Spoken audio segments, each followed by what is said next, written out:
ಜಮೀರ್ ಅಹಮದ್ ಖಾನ್ ಮಾತನಾಡ್ತಿದ್ದಾರೆ. ಇಲ್ಲ, ಜಮೀರ್ ಅವ್ರು ಹೇಳಿದ್ದಾರೆ, ಇದು ಕುಮಾರಸ್ವಾಮಿ ಅವ್ರನ್ನ ಕೇಳಿ. ಇದು ಈಗ ನನ್ನ ಪಕ್ಷಕ್ಕೆ ಕಳಿಸಿದ್ದನೇ ದೊಡ್ಡ ಗುರುಗಳೇ.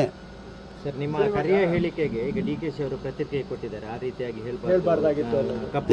ನಂದು ನನ್ರಿ ಅವ್ರು ಯಾರು ಹೇಳ್ತಾರೆ ಬಿಡ್ತಾರೆ, ನಂದು ನಾನು ಹೇಳ್ದೆ. ನನ್ನ ಮುಂಚೆ ಅವ್ರವ್ರ ಅಭಿಪ್ರಾಯ ಹೇಳ್ತಾರೆ. ಅಧ್ಯಕ್ಷ ಹೇಳಿದ್ದಾರೆ, ಏನಂತ ಹೇಳಿದ್ದಾರೆ? ಅಧ್ಯಕ್ಷ ಹೇಳಿದ್ದು ನಾನು ಹೇಳಿಲ್ಲ, ನೀವು ಹೇಳ್ತಾರೆ ಅಂತ ಕೇಳಿದ್ದೀನಿ. ಈಗ ಇದು ಮಾಧ್ಯಮದವ್ರು ಅಧ್ಯಕ್ಷ ಹೇಳಿರೋದು ನಾನು ಕೇಳಿದ್ದೀನಿ. ಅಧ್ಯಕ್ಷ ಏನಂದ್ರು, ಅವರಿಬ್ಬರು ಸ್ನೇಹಿತರು, ಅವ್ರು ಏನು ಹೇಳ್ತಾರೆ ಗೊತ್ತಿಲ್ಲ. ಆ ಹೇಳಿಕೆ ನೋಡಿದ್ದೀನಿ, ಇದು ಹೇಳಿಕೆ ನಾನು ನೋಡಿಲ್ಲ. ನನ್ಗೆ ಗೊತ್ತಿಲ್ಲ. ಇವತ್ತು ನೋಡಿ ಹೇಳ್ತೀನಿ, ನಾನು ನೋಡಿ ಆಟ ಮಾಡಿ.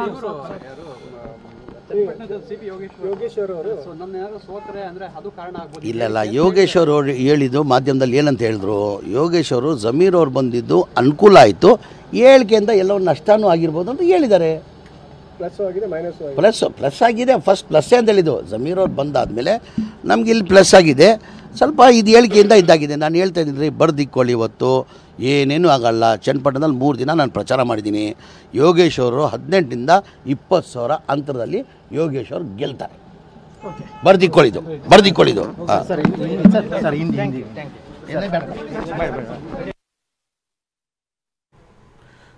ಇದು ಜಮೀರ್ ಅಹಮದ್ ಖಾನ್ ಹೇಳ್ತಾ ಇರುವಂಥ ಮಾತು. ಹಿಂದೆ ಇದೇ ವಿಚಾರಕ್ಕೆ ಸಂಬಂಧಪಟ್ಟಂತೆ ಕರಿಯ ಅನ್ನುವಂಥ ಮಾತಿಗೆ ವಿಚಾರಕ್ಕೆ ಸಂಬಂಧಪಟ್ಟಂತೆ ತೀವ್ರ ಆಕ್ಷೇಪ ವ್ಯಕ್ತವಾಗಿತ್ತು. ಈಗ ಜಮೀರ್ ಅಹಮದ್ ಖಾನ್ ಅವರು ನೇರವಾಗಿ DK ಶಿವಕುಮಾರ್ ಅವರು ಏನು ಮಾತಾಡಿದ್ದಾರೆ ಅದಕ್ಕೆ ಸಂಬಂಧಪಟ್ಟಂತೆ ಪ್ರತಿಕ್ರಿಯೆ ಕೂಡ ಕೊಟ್ಟಿದ್ದಾರೆ.